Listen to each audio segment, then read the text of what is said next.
16 पद को हम जब पहला अध्याय का 16 पद को हम जब ध्यान किए तो उसका बैकग्राउंड को हम जब हम देखेंगे तो ये पौलुस ने लिख रहा है ना, और हम पौलुस के बारे में जीवन कार्य में बहुत अच्छा से जानते हैं, इसलिए वो लज्जित सुसमाचार प्रचार करने में लज्जित नहीं होता हूँ। सामर्थ के साथ डर भय छोड़कर हम सुसमाचार को प्रचार करते हुए हम देख पाते हैं। और जब पौलुस की जो बैकग्राउंड हम देखते हैं, उसका जो पुराना जीवन को देखते हैं, तो पौलुस ने जो मसीह जो फलवर्ग मसीह को जो ग्रहण करने वाला, मसीह को जो मसीह को प्रचार करने वाला, मसीह वचन प्रचार करने वाला, उन लोग को सताना, उन लोग को कारागार में डालना, उन लोग को मारना, सारे विषय करता था ना। हम देखते हैं स्टीफन की जो पत्राघात जब हो रहा था, तो उस समय भी पौलुस उसमें शामिल था ना।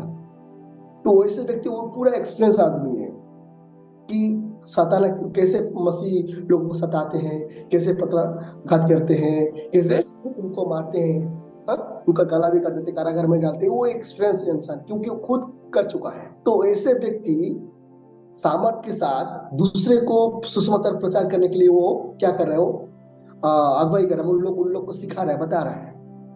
जो व्यक्ति पहले सारे यहूदी लोग मिलकर किस प्रकार जो मसीह से लोग को, जो मसीह प्रचार करने वाले लोग को उतारना दे, कारागार में डाले, उन लोग को मारे, ये सारे विषय जो करने वाला, अभी वो सारे विषय को जानता है कि हम भी जब प्रभु की इस मसीह को प्रचार करेंगे तो निश्चय हमको भी क्या करेंगे, लोग ताड़ना करेंगे, हमको भी कारागार में डालेंगे, मारेंगे, पत्राघात करेंगे। ये विषय जानते हुए इस विषय को लिख रहा है कि हम मसीह की जो सुसमाचार के लिए हम क्या साहसिक बनकर क्या करें, हम ना प्रचार को करें, उसको सुनाए, ना डर भय, लज्जित नहीं होना चाहिए हम प्रचार में, और लज्जित नहीं होना चाहिए सुसमाचार को बताने के लिए साहसिक बनकर हम क्या करें ना परमेश्वर की जो सुसमाचार को प्रचार करें। प्रियो, हम बाइबल में हम देखते हैं यीशु मसीह कहीं चलो सारे सामर्थ के साथ और एक साहस के साथ क्या करें ना, परमेश्वर की सुसमाचार को आगे लेकर गए ना। उनका जीवन कहानी हम देखें कि उनका जो मृत्यु के बारे में देखें, सब कोई मृत्यु के बहुत ही खतरनाक, मतलब बहुत ही डेंजर हिसाब से उन लोग का मृत्यु हुआ ना। हम सोचेंगे भी तो हम भयभीत हो जाएंगे कि हम सोच नहीं सकते कि हमारे जीवन में इस प्रकार का हो बोलकर ना। बहुत तड़ना सहे उन लोग। और बहुत सारे व्यक्ति का जीवन में भी हम प्रभु की दास के व्यक्ति में भी हम जब लाइफ स्टोरी को पढ़ हम देखते हैं तो बहुत सारे व्यक्ति इस प्रकार के अपने परिवार को खो लिए, अपने जीवन को खो लिए, और उन लोग क्या करे ना, सेवा किए ना। तो एक साहस के साथ क्या किया उन लोग ना, आगे बढ़े। तो हमारा जीवन में भी, हम सभी का जीवन में भी कि साहस के साथ प्रभु की जो सुसमाचार को प्रकट करना बहुत जरूरी होते है ना, बहुत जरूरी होते हैं। और हमारा जीवन में साहस ही नहीं रहेगा, सामर्थ्य ही नहीं रहेगा, तो हम परमेश्वर की वचन को हर एक जगह में हम प्रकट नहीं कर सकते हैं। और ये जरूरत है कि पवित्र आत्मा का सामर्थ्य हमारे जीवन में होना चाहिए। अभी हम सब कोई प्रभु को पा लिए, मन को फिरा लिए, तो परमेश्वर की जो आत्मा की सामर्थ्य हमारे जीवन में आया ना, और आत्मा की सामर्थ्य के द्वारा ही हम सुसमाचार को प्रकट कर सकते हैं। इसलिए पहले तो उसका जो पहला अध्याय में जो कोई पढ़िएगा, पहले तो उसका एक 8 कोई पढ़िएगा। परंतु जब पवित्र आत्मा तुम पर आएगा तब तुम सामर्थ पाओगे, और यरूशलेम और सारे यहूदिया और सामरिया में और पृथ्वी की छोर तक मेरे गवाह होंगे। ओके, थैंक यू भाई। तो यहाँ पर लिखा पवित्र आत्मा की जब सामर्थ पाओगे, सारे जगत में, यहूदी सारे जगत में, सारी पृथ्वी में क्या करोगे, आप मेरे गवाही बनोगे। प्रियो, जब हम परमेश्वर को मानते हैं, परमेश्वर को विश्वास करते हैं, परमेश्वर की सामर्थ, परमेश्वर की आत्मिक सामर्थ हमारे जीवन में है, तो निश्चय हम पृथ्वी के हर एक कोने में, हर एक जगह में सामर्थ के साथ हम क्या करें ना सुसमाचार को प्रकट करें, उनको बताए, गवाही दें। हम जैसे कि शुरुआत में बोले कि फादर की एक प्रभु की दास को ही उनका सुसमाचार को प्रकट करना था, ऐसा नहीं है। हम सभी का कर्तव्य है कि हम सुसमाचार, मतलब परमेश्वर की गवाही, उसका प्रेम के बारे में दूसरे को बताए, इस जगत में क्यों आए थे उसके बारे में बताए ना। वही एक गुड न्यूज है, एक सुसमाचार है ना। तो हम सबको एक सामर्थ्य साथ क्या करें ना, प्रचार करें, सुसमाचार को बताए। और दूसरा जो पॉइंट है, दुख के समय में हम एक वफादारी का जीवन बिताए। ये स्पर्जन का यही कहना था कि हम एक दुख का समय में क्या करेंगे, वफादारी, एक सत्यता जीवन को बिताए। और हम कई सारे ऐसे भी व्यक्ति को देखते हैं, और हमारा जीवन में भी कई सारे समय में इस प्रकार का अनुभव भी हुआ है ना, कि जब हम बहुत ही दुख पीड़ा से जब जीवन को बिताते हैं, बहुत ही समस्या जीवन बिताते हैं, तो कहीं ना कहीं विश्वास कमी होने का चांसेस रहता है ना, कि क्या प्रभु मेरे जीवन में इतना दुख, कि मैं ही मेरा जीवन में ऐसा क्यों, इतना कष्ट है, वो हम सोचते रहते हैं ना। तो जब हम जीवन में दुख आता है, तो और वफादारी परमेश्वर के प्रति और विश्वास में बढ़ना बहुत जरूरत होते हैं। और हम देखते हैं पौलुस के बारे में, हम जब देखते हैं पौलुस को, देखते हैं कि उसका जीवन में जो सेवकाई में बहुत सारा दुख कष्ट को सह लिया ना। जब उसका जो प्रभु को पा लिया, सुसमाचार को अनेक जगह में जब वो पहुंचाया, अनेक जगह में वो बताने के लिए गया, तो उसका साथ क्या क्या हुआ हम सब कुछ जानते हैं। हम जब दूसरा कोरिन्थियों उसका 11 का 24 और 25-26 पढ़ेंगे, तो वहां पर हर एक विषय लिखा हुआ है। पौलुस ने कहता है कि मेरे साथ क्या हुआ है, बोलता है। पढ़िएगा तो दूसरा कोरिन्थियों उसका 11, 24, 25, 26। 5 बार मैंने यहूदियों के हाथ से 29 कोड़े खाए। 3 बार मैंने बेतें खाई। 1 बार मुझ पर पथराव किया गया। 3 बार जहाज जिन पर मैं चढ़ा था टूट गए। 1 रात दिन मैंने समुद्र में काटा। मैं बार बार यात्राओं में, नदियों के जोखिमों में, डाकुओं के जोखिमों में और अपने जाति वालों से जोखिमों में, अन्य जातियों से जोखिमों में, नगरों के जोखिमों में, जंगल के जोखिमों में, समुद्र के जोखिमों में, झूठे भाइयों के बीच जोखिमों में रहा। ओके, थैंक यू भाई। तो यहाँ पर हम देखते हैं पौलुस की जीवनी के बारे ना, उनका साथ क्या क्या हुआ, इसके बारे में हम पूरा विवरण को यहाँ पर देख पाते हैं। वो कहता है कि 5 बार क्या हुआ, कि 39 बार वो क्या, वो कोड़े खाया ना। 5 बार, वो 1 बार नहीं, 2 बार नहीं, 5 बार उसको मारा गया कोड़े से। और 3 बार बेटे खाया, 1 बार वो पथराव किया गया उसका जीवन में, और 3 बार जहाज उसका टूट गया। 1 बार तो रात भर वो क्या किया, समुद्र में दिन को बिताया। हाँ? और जहां पर सुसमाचार में जाता था, वहां पर क्या होता, डाकू, अपने लोग भी विरोध करता था, अन्य जाति लोग विरोध करते थे। ये सारी घटना उसके जीवन में हुआ है।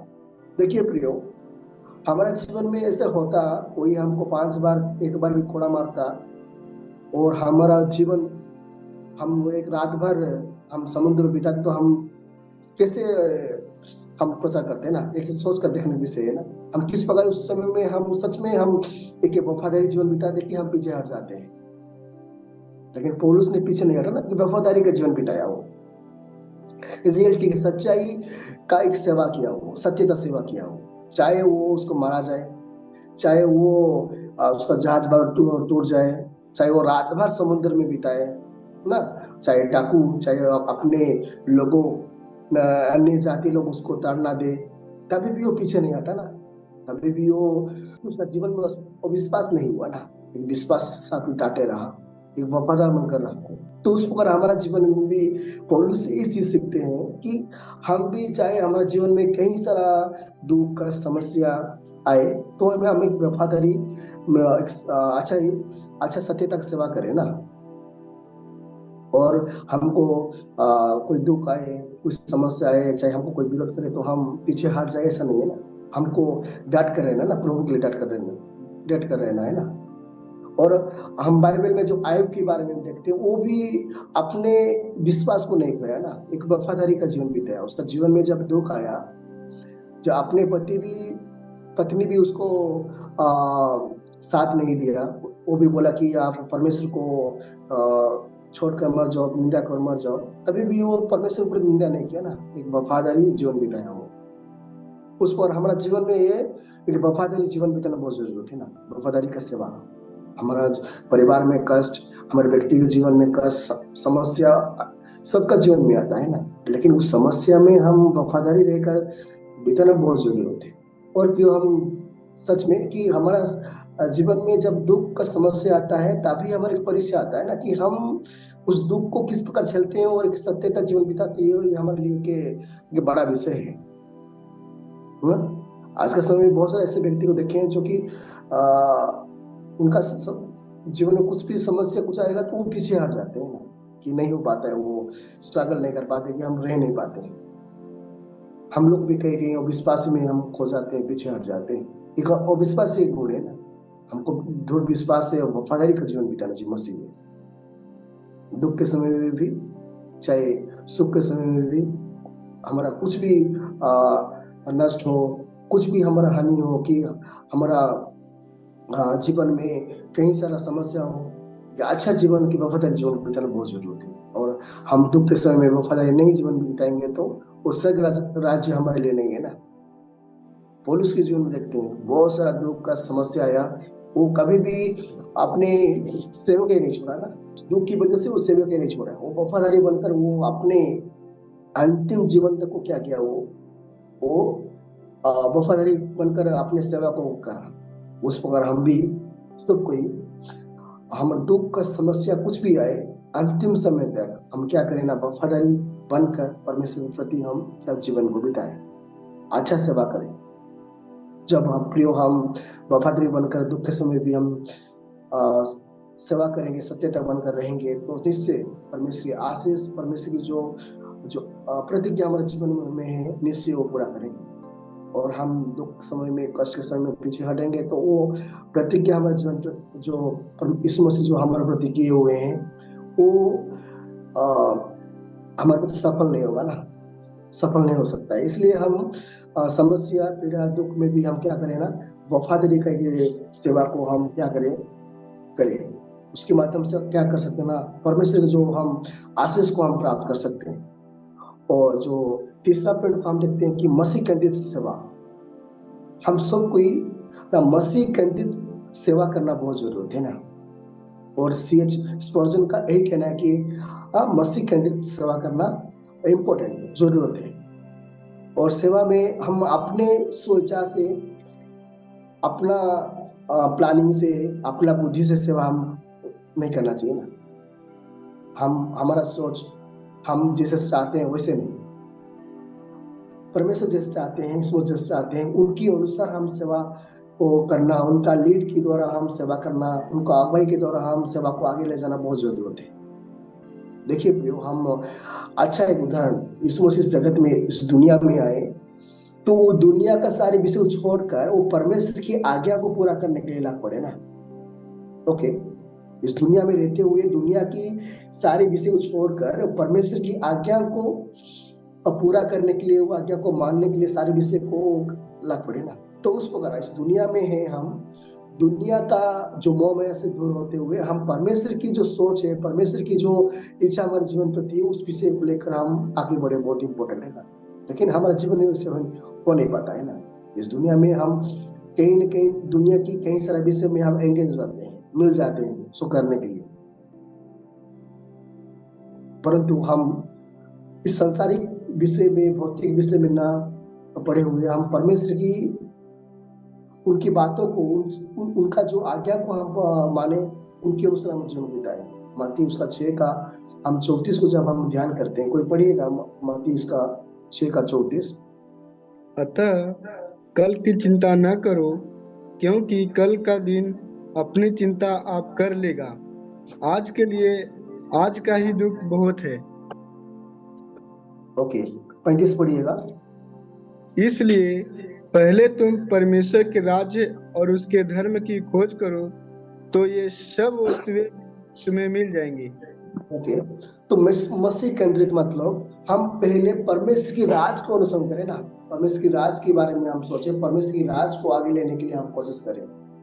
और इसका मतलब यही नहीं कि हम जो परमेश्वर की राज को आगे लेकर जा रहे हैं तो इस चिंता में, ये थिंकिंग में ना बैठ जाए कि हम अभी परमेश्वर की राज को हम आगे ले रहे हैं और सारे जो जागतिक जो खुशियां हम जो हमारे जीवन में मिलेगा, हमको सुख शांति मिलेगा, ऐसे भी हमने इतना सोचे।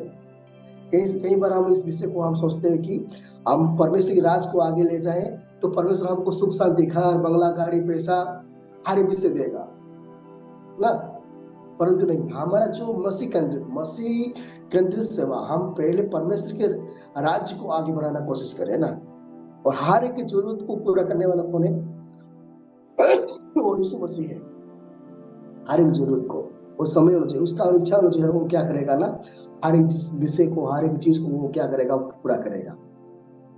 हमको सोचने की जरूरत नहीं है ना कि हमको आज ये कमी है कि वो परमेश्वर हमको दो, ऐसे कमी नहीं है। हम पहले हमारा जो मसीह का सेवा को, मसीह जो चाहते हैं उस चीज को हम क्या करें ना, आगे लेकर जाए।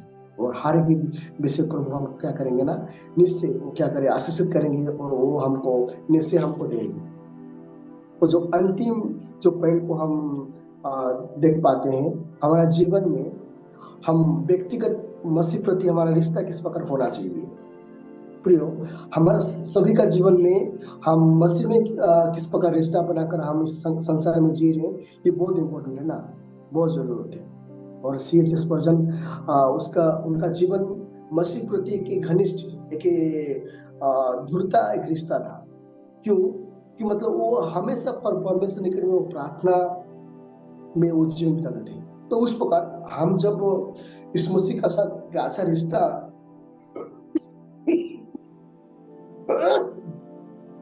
अच्छा रिश्ता बनाना है, अच्छा रिश्ता में हम पढ़ना है, तो हमारे जीवन में प्रार्थना मतलब परमेश्वर निकट में बात करना बहुत जरूरत है ना, निवेदन करना उनका निकट में हमेशा जीवन को बिताना बहुत जरूरत है।